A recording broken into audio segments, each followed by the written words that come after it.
Thank you, madam. Thank you very much. Now, I respectfully invite Dr. Pemasani Chandrasekhar Garu, Honorable Union Minister of State and Member of Parliament from Guntur, to deliver his address.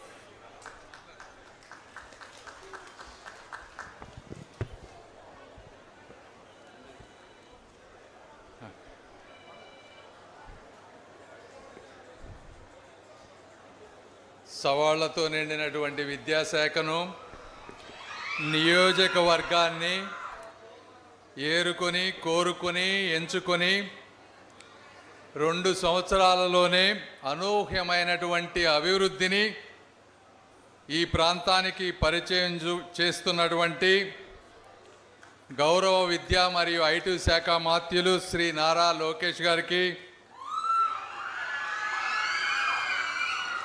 వేదికపై ఉన్నటువంటి railway అధికారులకు, అదేవిధంగా ఆధ్యాత్మిక శిఖరి, చేనేతల నగరి, స్వర్ణకారుల నైపుణ్య పురి అయినటువంటి మా మంగళగిరి ప్రాంత ప్రజలందరికీ కూడా మనస్ఫూర్తిగా ధన్యవాదాలు. ఈరోజు ఈ కార్యక్రమం తీసుకుంటే రైల్వే స్టేషన్, ఎప్పుడో చిన్నప్పటి నుంచి రైల్వే స్టేషన్లు ఉన్నాయి, కానీ ఆ రైల్వే స్టేషన్ని కేవలం ప్రయాణానికి మాత్రమే కాకుండా ఈ ప్రాంతంలో పండించేటువంటి పంటలు కానీ ఉత్పత్తులు కానీ దేశంలోని నలుమూలలకు, అదేవిధంగా ప్రపంచ నలుమూలలకు సరఫరా చేసే విధంగా అత్యాధునికమైనటువంటి సౌకర్యాలతో తీర్చిదిద్దేటువంటి ఒక ఉద్దేశంతో గౌరవ ప్రధాని గారు ఒక విజన్తో ఈరోజు దేశవ్యాప్తంగా 1300 రైల్వే స్టేషన్లని అమృత్ భారత్ స్టేషన్ల కింద ముందుకు తీసుకువెళ్తా ఉన్నారు. అయితే అందులో ఫేజ్ 1లో 500 తీసుకుంటే 70 పైగా మన ఆంధ్ర రాష్ట్రానికి ఇచ్చారు. అందులో ముఖ్యంగా ఈరోజు మంగళగిరిని మనం ప్రారంభించుకుంటా ఉన్నాం. మరి ఈ ప్రాంతంలో ఉన్నటువంటి కళలు, సంస్కృతులు అన్నిటినీ ఉట్టిపడే విధంగా ఈ రోజున రైల్వే స్టేషన్ని అభివృద్ధి చేశారు. అదేవిధంగా క్లీన్గా ఉండే విధంగా, దివ్యాంగులకి వసతులు ఉండే విధంగా అత్యాధునికమైనటువంటి టాయిలెట్స్, బుకింగ్ కౌంటర్స్, ఇలా అనేక రకాలుగా ఈ స్టేషన్ దాదాపు 12 కోట్ల రూపాయలతో తీర్చిదిద్దారు. కాబట్టి ఈ విధంగా ఒక్క స్టేషన్లే కాకుండా దేశవ్యాప్తంగా ఈరోజు మీరు తీసుకుంటే 2014 సంవత్సరం ప్రధానమంత్రి మోదీ గారు రాకముందు ఈ దేశంలో రైల్వే బడ్జెట్ 40,000 కోట్ల రూపాయలుంటే ఈ రోజున ప్రతి సంవత్సరానికి 2,50,000 కోట్ల రూపాయలు రైల్వే బడ్జెట్ని తీసుకొచ్చారు. ఈ రోజున మనం ఒక ఆంధ్రప్రదేశ్ తీసుకుంటే 2014లో 800 నుంచి 900 కోట్ల రూపాయలు ఉండేది. అయితే ఈ 2 సంవత్సరాల్లో డబుల్ ఇంజిన్ సర్కార్ వచ్చిన తర్వాత ప్రతి సంవత్సరం కూడా 10,000 కోట్ల రూపాయలు, అంటే 10 నుంచి 11 రెట్లు కేవలం 10 సంవత్సరాల్లో రైల్వే బడ్జెట్లను పెంచి అనేక రకాలైనటువంటి అమృత భారత్ స్టేషన్లు కానీ, అదేవిధంగా అనేక ఈ లైన్స్ అన్నిటినీ కూడా డబుల్ చేయటం కానీ, ట్రిపుల్ చేయటం కానీ, అనేక రైల్వే ఓవర్ బ్రిడ్జ్లు తీసుకురావటం కానీ ఇలా జరుగుతూ ఉన్నాయి. ఈ రోజున ఒక ఆంధ్ర రాష్ట్రంలో దాదాపు 50,000 కోట్ల రూపాయలుగా విలువ చేసేటువంటి రైల్వే వర్క్స్ అన్నీ కూడా జరుగుతూ ఉన్నాయి. ఇవన్నీ కూడా అందరూ గుర్తుపెట్టుకోవాలి. మన ఆంధ్రప్రదేశ్ 100% ఎలక్ట్రిఫికేషన్ అయినటువంటి రైల్వే లైన్స్ అన్నీ ఇక్కడే ఉన్నాయి. దేశంలో కూడా మొత్తం ఎలక్ట్రిఫికేషను, హైడ్రోజన్ ఇంజన్స్ తోటి దేశంపై ఆర్థిక భారం తగ్గే విధంగా ఈరోజు రైల్వే శాఖ ఒక ముందు చూపుతో వెళ్తూ ఉన్నారు. కాబట్టి ఇంతటి అద్భుతమైనటువంటి రైల్వే స్టేషన్లు మనకు వచ్చినప్పుడు, అంటే దాదాపు ఎయిర్పోర్ట్లు ఎలా ఉన్నాయో అలా ఉన్నాయి ఈ రోజున.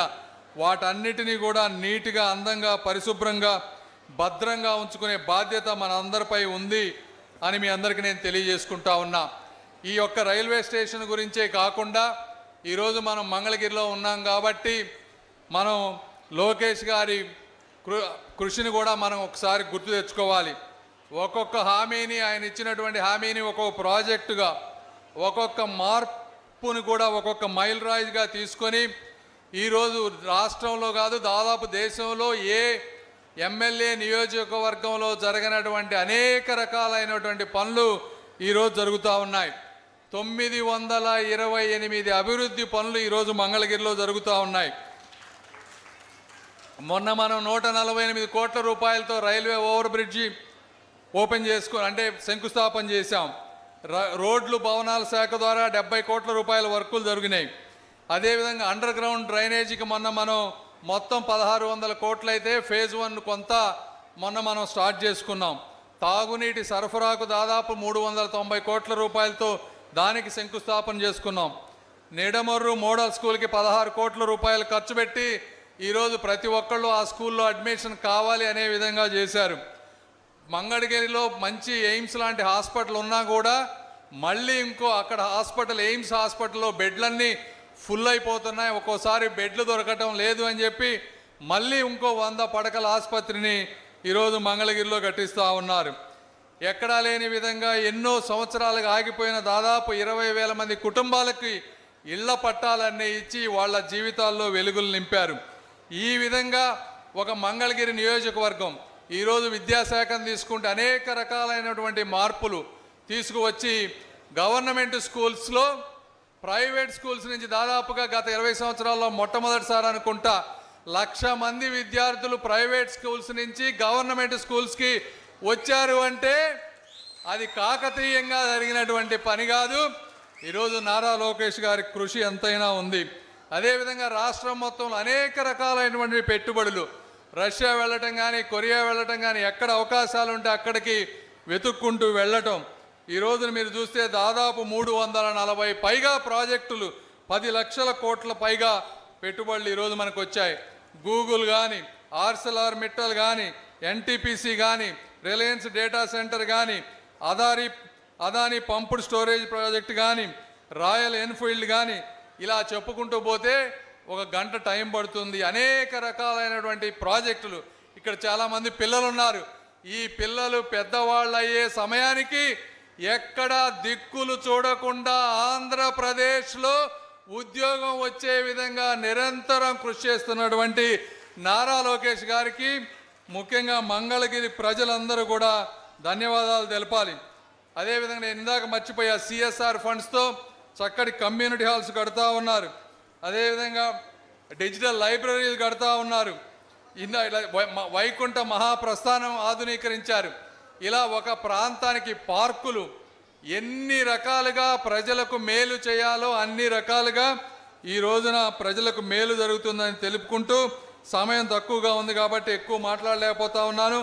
ప్రతి రంగంలోనూ ఈ రోజున డబుల్ ఇంజన్ సర్కార్తో ప్రతి ప్రాంతంలో కూడా విద్య నుంచి వైద్యం వరకు, ఉపాధి నుంచి పరిశ్రమల వరకు, ఆర్ఓబీల నుంచి రోడ్ల నిర్మాణం వరకు, కమ్యూనిటీ హాల్స్ నుంచి క్రికెట్ స్టేడియంల వరకు, అండర్ గ్రౌండ్ డ్రైనేజీల నుంచి ఇళ్ల పట్టాల వరకు అభివృద్ధి జరుగుతుంది. ఈ అభివృద్ధి ఎప్పుడూ జరగలేదు అని మీరందరూ గుర్తుపెట్టుకోవాలి. గుర్తుపెట్టుకొని మొన్న 90,000 ఇచ్చారు మెజారిటీ. ఈసారి దానికంటే కూడా పెరగాలని మనస్ఫూర్తిగా కోరుకుంటూ మరొకసారి మీ అందరికీ ధన్యవాదాలు తెలుపుకుంటూ సెలవు తీసుకుంటున్నాను. జై హింద్. Thank you.